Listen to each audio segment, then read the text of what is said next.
여러분, 빵꾸똥꾸라는 말 들어보셨습니까? 빵꾸똥꾸.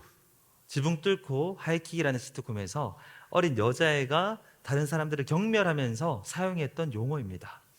그 당시 이게 굉장히 유행을 했어요. 어린 여자애가 그런 말 했으니까 귀엽게 봐줄 수도 있었는데 너무 버릇이 없기도 하고 좋지 않은 언어를 사회에 퍼뜨릴 수 있다는 이유로 그 당시 굉장히 이례적으로 방송심의위원회에서 권고 조치를 한 적도 있습니다. 표현이 너무 셌던 거죠. 어떤 목사님 설교 중에 이렇게 시작을 하셨어요. 갑자기 저는 쓰레기입니다 라고 고백을 하고 설교를 시작한 거예요. 너무나도 강한 표현에 모든 청중들이 놀랐습니다. 하지만 그 말이 어떤 의미인지 그리스도인들은 다 알죠. 그 목사님은 아마도 죄인으로서의 끔찍함과 악함을 표현하기 위해서 그 단어를 선택하셨던 것 같습니다. 오늘 본문에서도 바울이 사용하는 단어가 좀 셉니다. 개라는 말을 하고요, 또 배설물, 이런 센 표현들을 해요.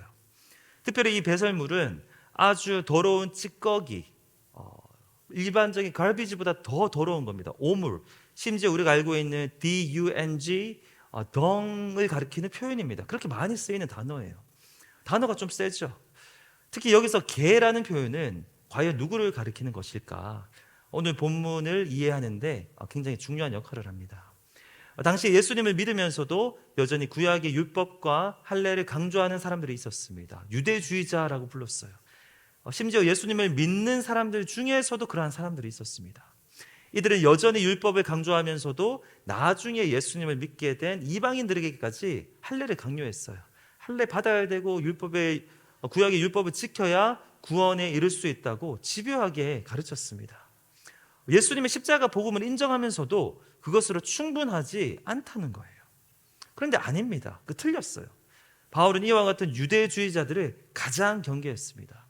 오늘 본문의 표현을 다시 보겠습니다. 3장 2절인데요. 개들을 삼가고 행악하는 자들을 삼가고 몸을 상해하는 이를 삼가라.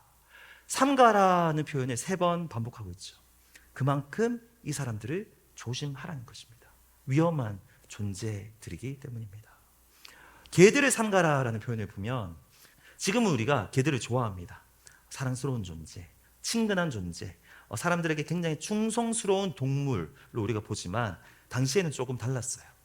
1세기 그리스 문학을 보면 개는 대표적으로 혐오스럽고 저급한 생명체를 가리킬 때 그러한 동물로 사용되었습니다. 더군다나 유대인들에게는 아주 부정한 동물 그 자체였어요. 그래서 보통 유대인들이 이방인들을 무시할 때 개들이라는 표현을 많이 썼거든요. 마태복음에도 그런 표현이 있죠. 이방인들에게 개들, 예수님에게 나온 어떤 이방인 여자가 있지 않습니까?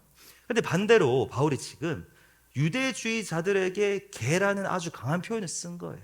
일종의 반어법이에요. 니들이 이방인들을 평소에 개라고 부르면서 그렇게 무시하고 경멸하는데 니들이 개다. 유대주의자들을 향해서 아주 경멸에 가까운 표현을 하고 있습니다. 행악하는 자들을 삼가라. 악을 행하는 자들이라는 거죠. 그런데 사실 도덕적으로 보면 이 유대주의자들은 악한 일은 거의 하지 않습니다. 도덕적인 완벽함을 추구하는 사람들이거든요. 그런데 바울은 그렇게 스스로 의롭게 되려고 하는 것이 악을 행하는 것이라고 반어적으로 표현하는 거예요.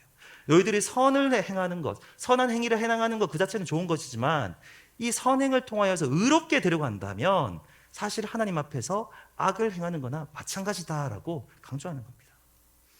몸을 상해하는 자들을 삼가라. 몸을 다치게 하는 걸 말하죠. 여기서 이건 할례를 가리켜요.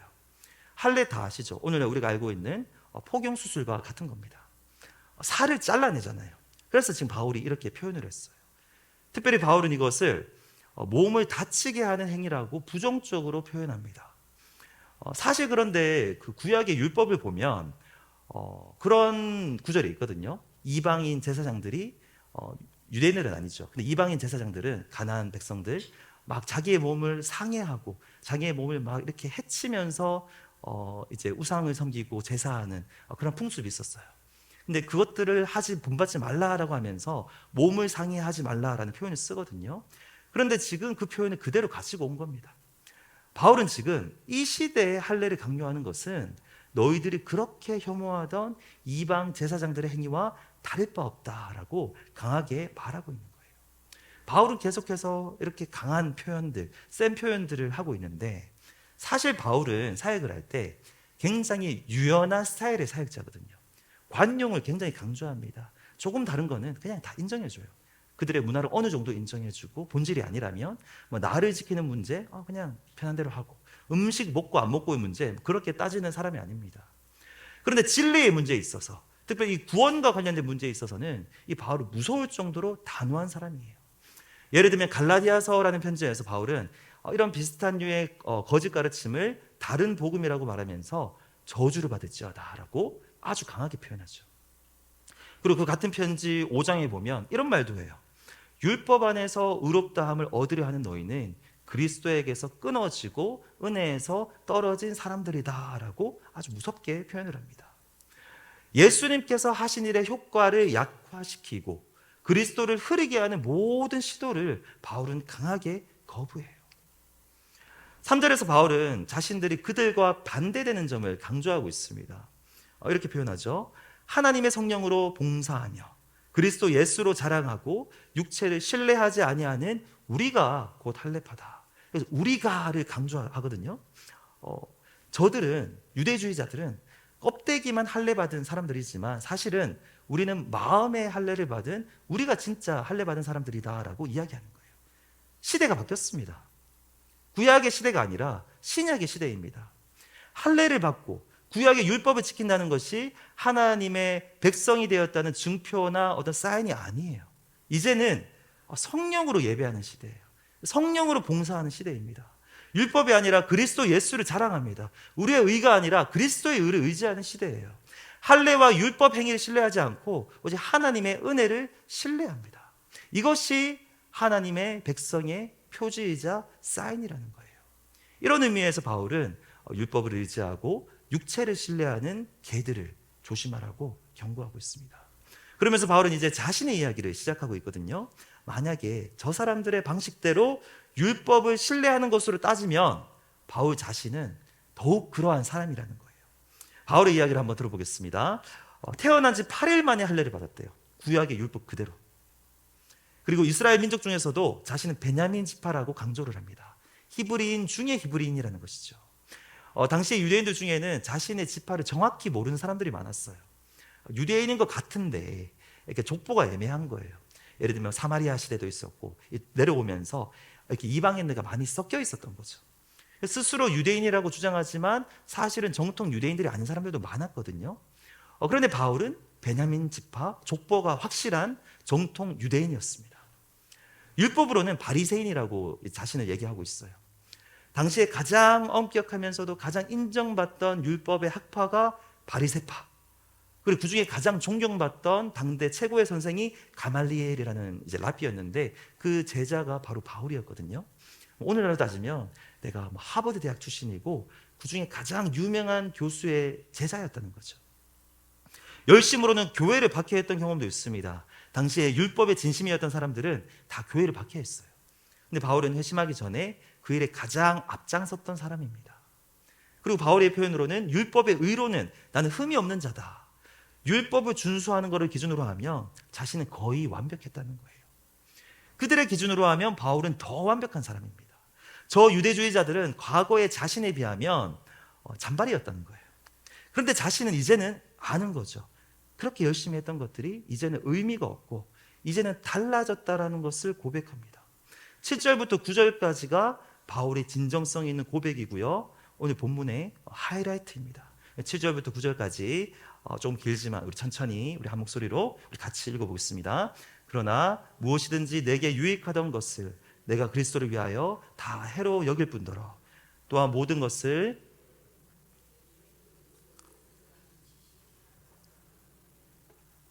내가 그를 위하여 모든 것을 잃어버리고 배설물로 여김은 그리스도를 얻고 그 안에서 발견되려 함이니 내가 가진 의는 율법에서 난 것이 아니요 오직 그리스도를 믿음으로 말미암은 것이니 곧 믿음으로 하나님께로부터 난 의라. 아멘.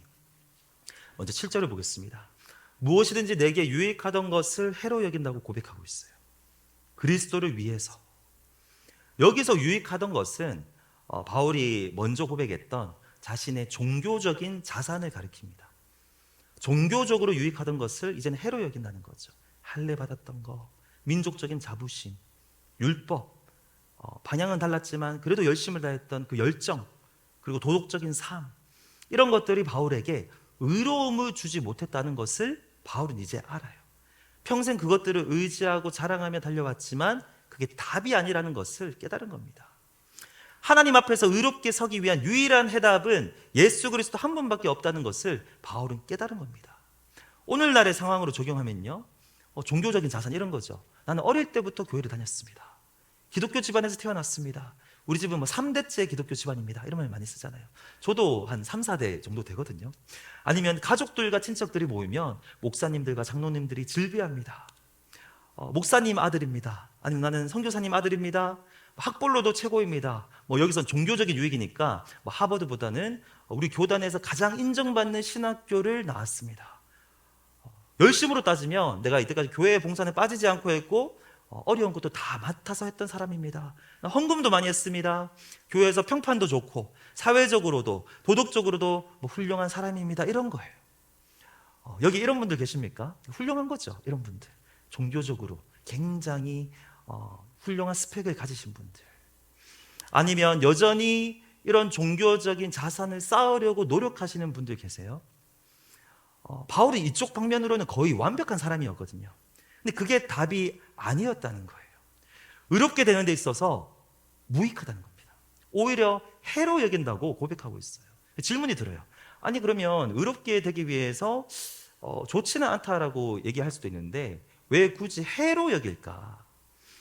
이런 것들이 그 자체로 나쁜 것은 아니지만 만약에 이런 것들을 의지하게 되고 이런 종교적인 활동들로 만족하게 된다면 오히려 안 좋을 수 있다는 겁니다.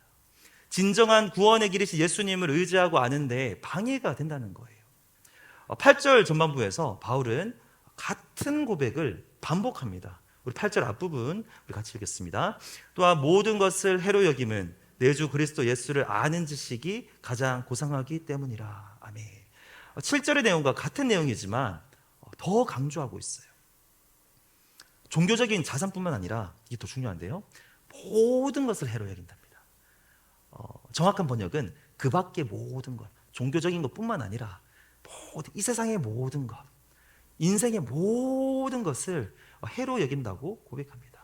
이런 거죠. 돈, 명예, 권력, 나의 외모, 인간관계, 건강, 사랑하는 가족들, 이 모든 것들을 해로 여긴대요. 엄청난 고백이고 쉽게 할 수 없는 고백입니다. 어떻게 이런 고백을 할 수 있냐면 바울이 이렇게 고백하는 거죠. 내 주 그리스도 예수를 아는 지식이 가장 고상하기 때문입니다. 7절에서는 그냥 그리스도였어요. 그리스도를 위하여.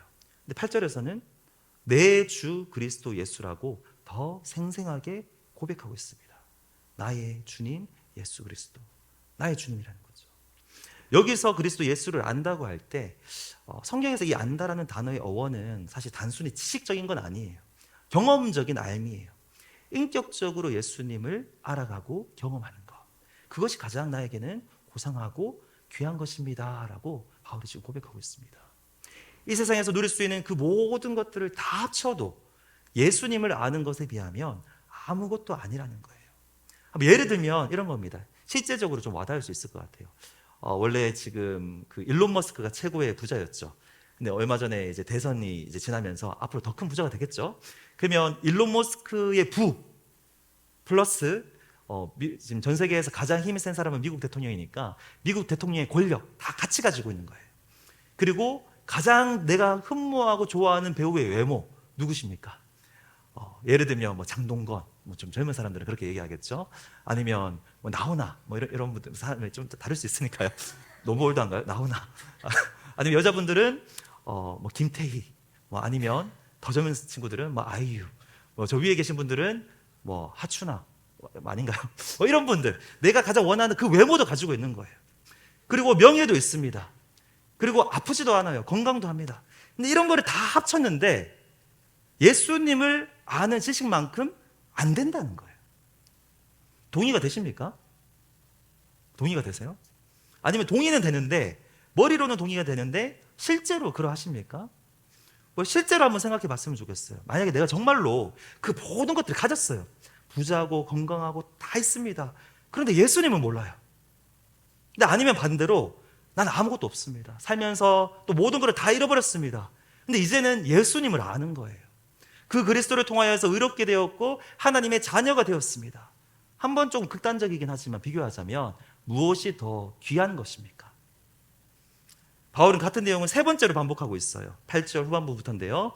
오히려 자신의 의지를 더 강하게 표현하고 있습니다. 같은 내용을 더 강하게.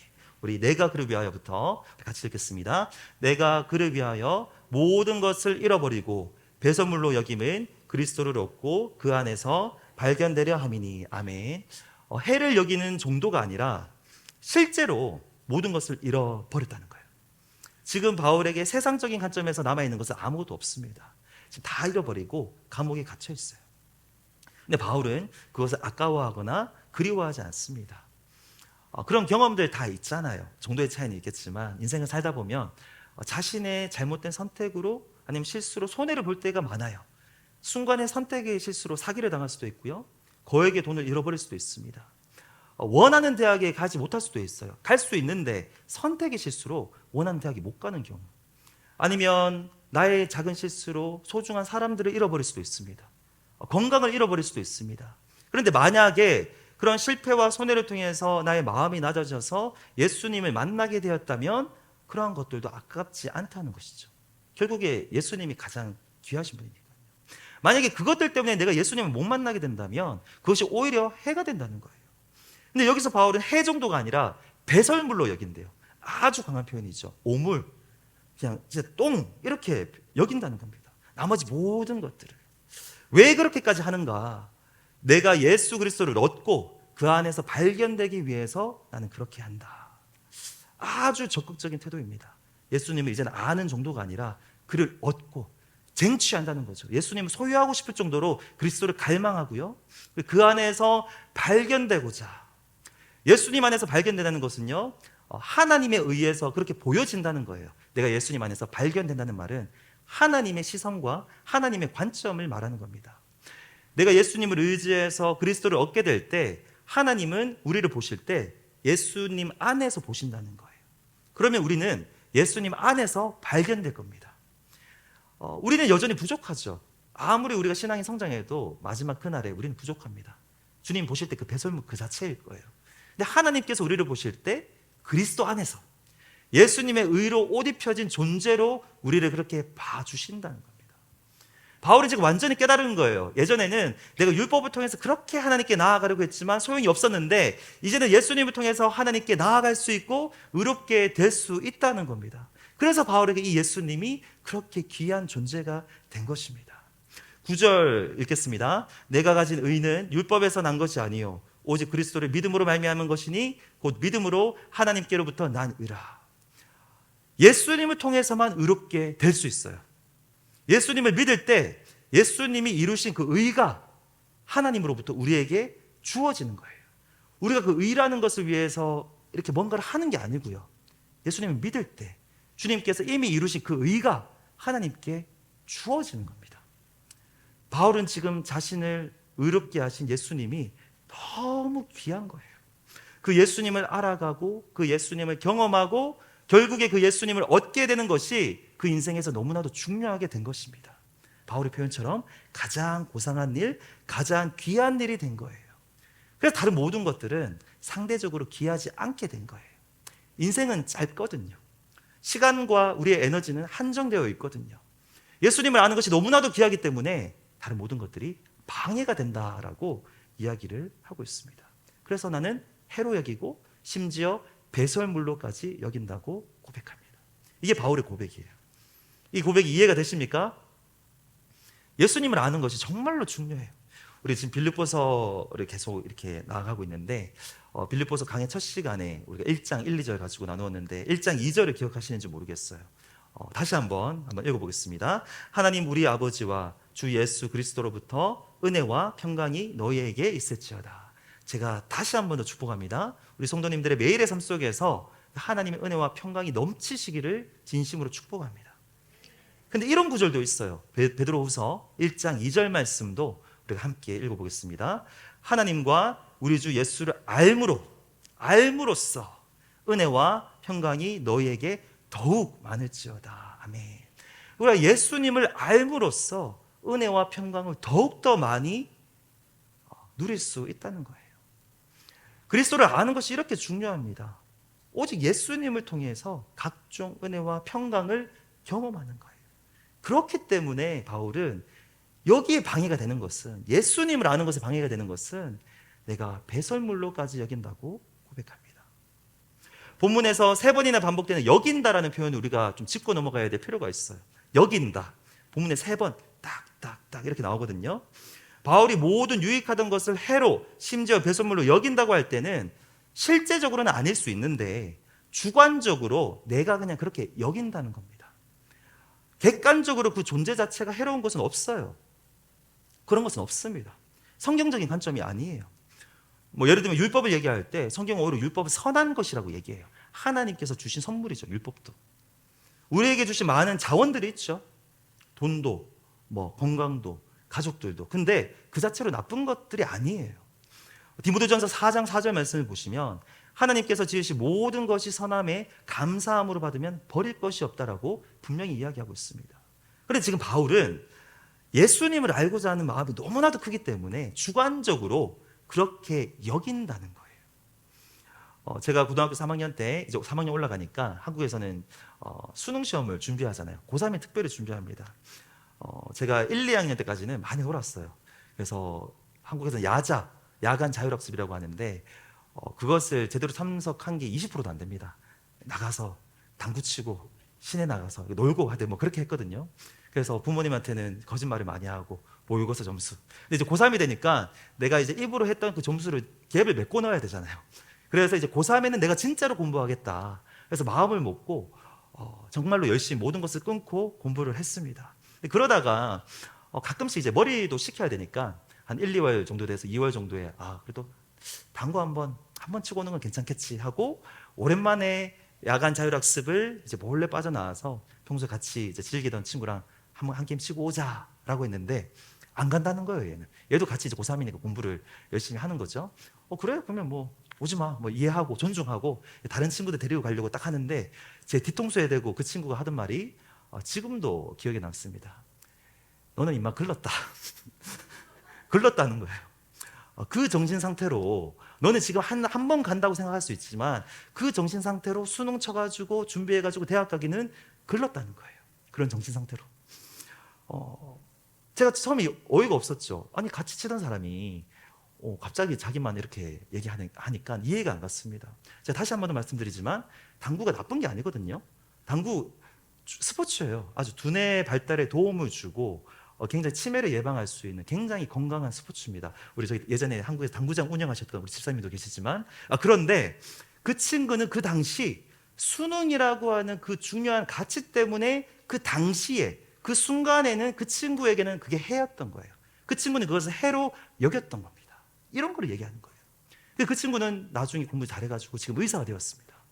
저는 그때 잘 못해가지고 목사가 되었죠. 같은 사자예요. 같은 사자. 그러니까 가치를 어디다 두느냐가 중요하다라는 거예요. 바울에게 있어서 가장 귀한 것은 예수님을 아는 것이었습니다. 저도 마찬가지예요. 오늘 이 본문 말씀을 묵상하면서 지난 삶을 되돌아봤을 때 많은 은혜를 받았고 정말로 모든 것이 다 은혜였는데 그 받은 은혜 중에 가장 귀한 것은 예수님 그 자체였어요.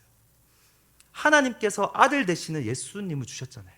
하나님에게 가장 귀한 것이 예수님이죠. 그것을 우리에게 주셨습니다. 그분을 통해서 내가 구원받았고 하나님의 사랑을 받는 존재가 된 거예요. 여전히 연약하지만 영원한 지옥에서 영원한 천국으로 옮겨지고 영생을 받은 거예요. 그 예수님 덕분에. 제가 목회자로 헌신하게 된 것도 같은 이유예요. 사실은 단순합니다. 20대였는데 한번 생각하는데 하나님께 받은 사랑이 너무 크잖아요. 가장 귀한 것을 받았지 않습니까? 하나밖에 없는 아들의 생명을 우리를 구원하시기 위해서 주셨잖아요. 그러니까 너무 감사해서 그냥 단순하게 남은 인생을 하나님께 드리고 싶었습니다. 그렇게 살고 싶었어요. 그래서 어느 날 밤에 어떤 예배 기도하는 그날 밤에 하나님 앞에서 그렇게 고백하고 어디든지 보내시면 주님이 가라고 하시면 내가 그리로 가겠습니다라고 울면서 기도했던 기억이 지금도 생생해요. 그때부터 예수님이 제 삶에서 가장 귀한 분이 된 거죠. 물론 순간순간 그렇지 못할 때도 있지만 크게 봤을 때 고백할 수 있어요. 예수님은 제 삶에서 가장 귀한 분이십니다. 앞으로도 마찬가지예요. 바울의 이 고백이 저는 저의 진실한 고백이 되길 원합니다. 예수님을 아는 것을 최우선으로 여기길 원하고요. 다른 모든 것들이 있지만 이 하나님을 아는 것이 너무나도 중요하기 때문에 만약에 여기에 방해가 된다면 저는 해로 여길 거예요. 그렇게 끝까지 하기를 원합니다. 다른 모든 것들을 잃어버려도 내가 예수님을 얻고 하나님이 보실 때 그 안에서 제가 발견되기를 저는 간절히 소망이에요.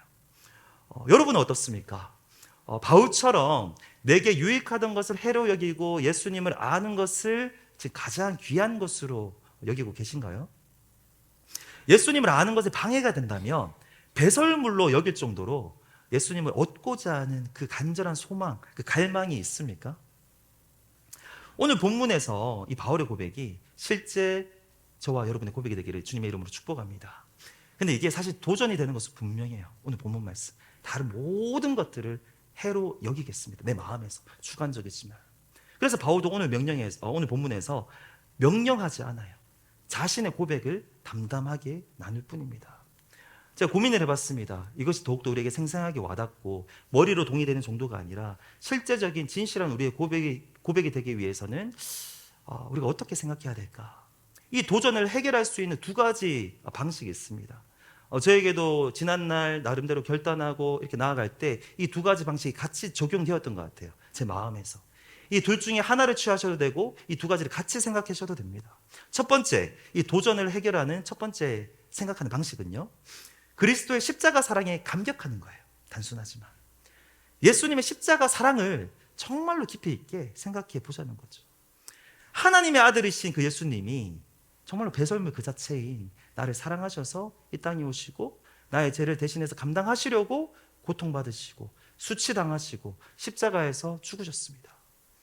하나님 아버지의 마음은 어떻습니까? 가장 귀한 외아들의 생명을 내어주실 정도로 우리를 사랑하셨어요. 어떠한 의미에서는 더 큰 사랑이죠. 내가 죽는 게 아니라 아들을 주셨잖아요. 만약에 성령님께서 그 사랑을 우리에게 깨닫게 하신다면 우리는 그 사랑에 감격할 수 있습니다. 그리고 그 감격과 그 감동을 우리가 깨닫고 경험한다면 이 바울의 고백이 진심 어린 우리의 고백이 될 수 있다는 거예요. 두 번째 방식은요, 손해와 이익의 관점으로 생각하는 겁니다. 사실 오늘 본문에서 바울이 제시하는 방식이 이런 방식이에요. 바울은 계속해서 오늘 본문에서 손해와 유익의 관점으로 접근하고 있어요. 이런 표현을 많이 쓰잖아요. 예전에 이게 유익한 줄 알았는데 이게 나에게는 손해다, 해로 여긴다, 손해다. 근데 이게 나에게 유익하다, 이것을 얻기를 원한다. 굉장히 손해와 이익의 관점에서 접근하고 있습니다. 한번 진짜 잘 생각해 보자는 거죠. 따져보자는 거죠. 그리스도를 아는 것을 인생의 최우선 가치로 여기고 예수님을 경험하고 얻기 위해서 만약에 다른 모든 것들을 문자적으로 다 포기한다고 해도 손해가 아니라는 거예요. 우리의 마지막은 영원한 세상이잖아요. 그 마지막 순간에 하나님 앞에서 어떻게 발견되어지냐가 가장 중요하다면 우리 삶의 손익 계산 방식이 달라진다는 겁니다. 지혜롭게 한번 잘 생각해 보자는 거예요. 그러면 항상 이런 질문들이 나올 것 같아요. 제가 10대, 20대 때 이런 질문을 끊임없이 했는데, 아니 그러면 예수님도 얻고 다른 모든 것도 가지면 되지 않습니까? 그게 더 좋은 것 아닙니까? 근데 그게 아니라는 거예요. 하나님이 보시는 것은 그리스도를 얼마나 귀하게 여겼느냐, 그리스도를 얼마나 깊게 알고 얼마나 깊이 있게 경험했느냐, 이 순도를 보십니다. 그렇다고 한다면 우리 인생 너무 짧죠. 시간과 자원과 에너지와 건강에 제한이 있잖아요. 다른 모든 것들을 누릴 수는 있지만 그것 때문에 우리의 마음이 빼앗기거나 예수님을 아는 것에 방해가 된다면 하나님의 관점에서 그리고 영혼의 관점에서 결국은 손해가 된다는 거예요. 따지고 봤을 때 이게 진짜라는 겁니다. 예수님을 아는 것이 가장 유익하다는 겁니다. 실제로 그렇다는 거예요. 이제 바울은 새로운 소망이 생겼습니다. 우리 마지막 두 구절을 우리 세 번역으로 우리 같이 읽겠습니다. 내가 바라는 것은 그리스도를 알고 그분의 부활의 능력을 깨닫고 그분의 고난에 동참하여 그분의 죽으심을 본받는 것입니다. 그리하여 나는 어떻게 해서든지 죽은 사람들 가운데서 살아나는 부활에 이르고 싶습니다. 아멘. 이게 예수님을 제대로 알게 된 바울의 새로운 삶의 목표입니다. 그리스도를 더 알아가는 겁니다. 그리스도를 알고 예수님을 얻는 것이 인생의 목표가 되었기 때문에 이제는 바울은요, 예수님과 온전히 연합하기를 원해요. 예수님과 함께 죽고 함께 살기를 원합니다. 삶의 매 순간 부활의 능력을 경험하기를 원합니다. 근데 부활을 경험하려면 죽어야 되잖아요. 죽을 때 살아날 수 있잖아요. 그래서 예수님의 고난에 동참하며 그분의 죽으심을 본받기를 원하고 있는 거예요. 예수님 안에 거하며 예수님을 알고 예수님을 경험하고 결국에 예수님을 얻고 하나님 앞에서 예수님 안에서 발견되어지는 삶, 완벽하게 그리스도 중심적인 삶을 살기를 바울은 지금 갈망하고 있습니다. 그분이 우리를 의롭게 하신 유일한 분이시기 때문에 나는 이제 그분을 생각하며 그분을 경험하며 살고 싶다는 거예요. 사랑하는 한마음교회 지체 여러분, 예수님을 아는 것을 최우선으로 여긴다면 그냥 아는 정도가 아니라 우리가 점점 더 알아가야 될 줄로 믿습니다. 더 깊이 경험해야 돼요. 이것이 우리에게 유익하다는 것을 깨닫는다면, 그리스도를 얻어야 됩니다. 그것에 방해가 되는 것이 있다면 그 자체로 나쁜 것은 아니지만 내 마음에서 해로 여기시는 은혜가 있기를 축복합니다. 돈이 되었든 집이 되었든 학위가 되었든 지식이 되었든 영향력이 되었든 사람이 되었든 가족이 되었든 자녀가 되었든 그 자체가 해는 아니지만요, 예수님이 가장 귀하시다면 우리의 인생이 너무나도 짧고 시간과 자원은 제한적이기 때문에 예수님을 충만하게 경험하려면 우리가 우선순위를 똑바로 해야 된다는 것이죠. 우리가 예수님을 얻고 그 안에서 발견되는 것은 꼭 미래에 한 번 일어나는 일은 아니에요. 사실 오늘 본문에서 사실 의도하는 것은 마지막 그 순간, 마지막 심판대 앞에 하나님 앞에 어떻게 발견되어지냐 말하고 있지만 사실은요, 매일의 삶에서 그 일이 반복됩니다. 하나님은 항상 우리를 보세요. 그리고 우리는 매일 매 순간 항상 하나님에 의해서 발견됩니다. 우리는 일상에서 매일 매 순간 선택이라는 것을 하죠. 예수님을 얻을지 다른 것들을 얻을지, 예수님을 바라볼지 다른 것들을 바라볼지. 만약에 우리가 다른 것들을 선택한다는 것은 그 말은 예수님을 선택하지 않는다는 것입니다. 물론 항상 이렇게 극단적인 것은 아니에요. 이렇게 예수님 안에서 서로를 이렇게 바라볼 수도 있어요. 하지만 선택해야 될 때가 있어요. 결정적인 순간이 있습니다. 하나님께서 보시는, 더 깊이 보시는 그 순간이 있어요. 그 순간에 예수님을 선택하고 예수님을 얻고 예수님 안에서 발견되시기를 주님의 이름으로 축복합니다. 우리에게 주어진 모든 것들이 선하고 받을 만한 것이지만 예수님을 경험하는데 방해가 있다면 그 순간만큼은 오늘 본문 말씀 그대로 배설물로 여기고 예수님을 한번 선택해 보자는 거죠. 그러면 그 순간 우리는 예수님을 얻고 그리스도 안에서 발견되어 질 줄로 믿습니다. 여기는 우리 모두가 저는 함께 예수님을 알기를 원합니다. 다 함께 예외 없이 우리 모든 한마음교회 성도님들, 이 시간 예배하는 모든 예배자들이 함께 예수님을 얻고 예수님 안에서 함께 발견되어지는 이 시간, 그리고 매일의 그 삶 순간순간, 그리고 마지막 그 순간이 되기를, 그 은혜로 충만하시기를 우리 예수님의 이름으로 축복합니다. 우리 함께 찬양하고 우리 기도하시겠습니다.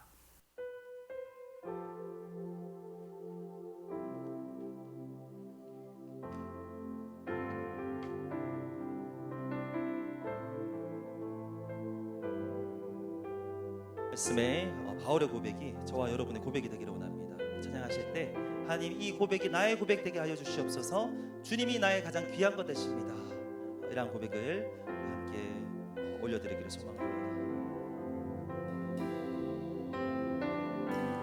나의 만족과 유익을 위해 가지려 했던 세상 일들 이젠 모두 다 해로 여기고 주님을 위해 다 버리네. 내 안에 가장 귀한 것 주님을 아니라 모든 것 되시며 의와 기쁨 되신 주 사랑합니다.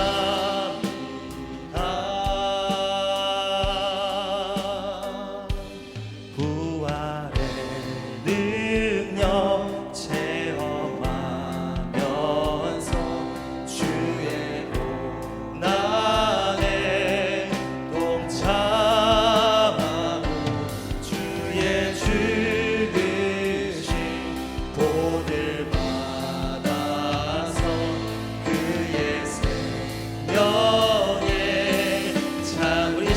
주님께 우리 진정한 고백을 올려드립니다. 내 안에 가장 귀한 것 주님, 진실로 이렇게 살기를 소망합니다. 모든 것 되시며 의와 기쁨 되신 주 사랑합니다. 내 안에 가장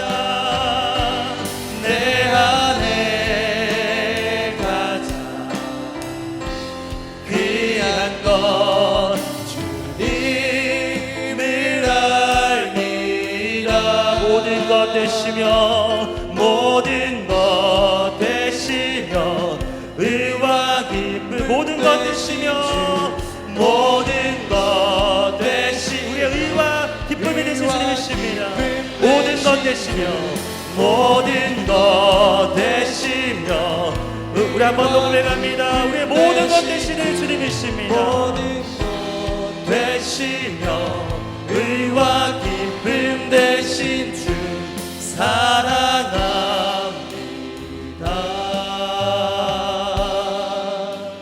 나의 주. 우리 시와 바울의 주님이 아닌 나의 주님께 우리 함께 말씀에 반응하며 기도하기를 원합니다. 우리의 삶에, 우리의 마음에 예수님을 아는 것에 방해되는 것들이 있습니까?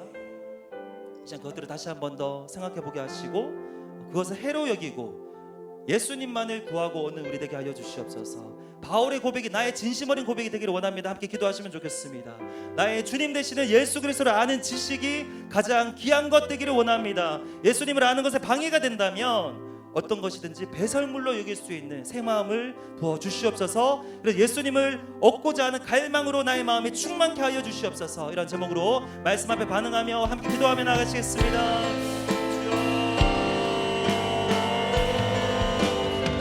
하나님 아버지, 우리의 마음에 새 마음을 주시기를 원합니다.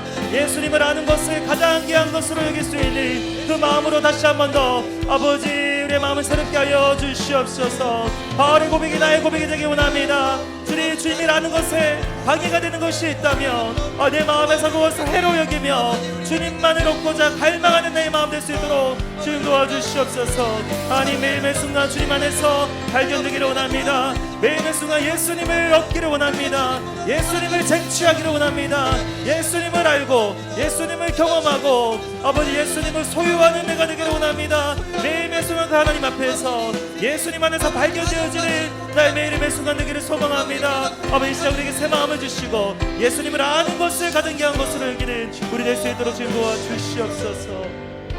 우리 한 번 더 기도하시는데요, 아직 예수님을 인격적으로 경험하지 못한 분들이 이곳에 계시다면 자신을 위해서 기도하시고, 그런 분들이 우리 주변에 있다면, 우리 가족 가운데 그런 분들이 있다면 우리 만나 또는 우리 교회 안에 그분을 위해서 기도하고 싶은 마음이 있다면 우리 진짜 중보기도하는 시간을 가지겠습니다. 사람들의 미래를 생각하면서 두려워하죠. 미래를 보고 투자합니다.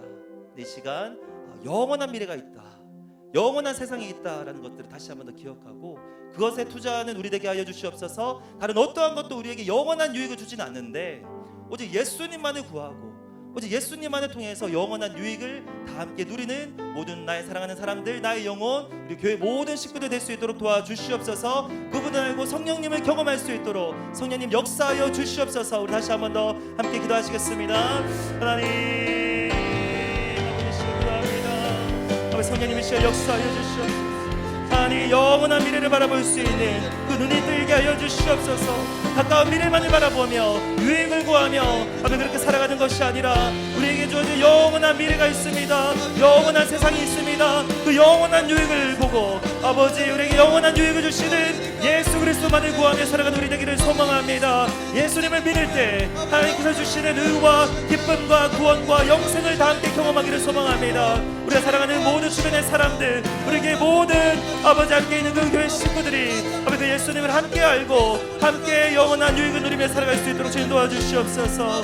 그분을 알고 예수님을 경험할 수 있도록 아버지 성령님 역사하여 주시옵소서. 새 마음을 주시고 주님 앞에 아버지 믿음으로 나오는 우리 모든 아버지 성령님이 될 수 있도록 주님 도와주시옵소서. 하나님 역사하여 주시고 이 말씀 앞에 반응하는 이번 한 주간의 삶 될 수 있도록 인도하여 주시옵소서. 이제는 우리 구주 되시는 예수 그리스도의 은혜와 하나님 아버지의 크신 사랑과 성령님의 교통하시는 역사가 이 시간 함께 나와 주님을 예배하며 말씀 앞에 순종하기를 갈망하며 예수 그리스도를 아는 것을 가장 귀한 것으로 여기고 그것에 방해가 되는 것이 있다면 해로 여길 정도로 주님만을 얻기를 갈망합니다 고백하고 결단하며 돌아가는 우리 모든 한마음교회 지체들, 모든 예배자들 머리 위에 지금부터 영원까지 함께 하시기를 간절히 축원하옵나이다.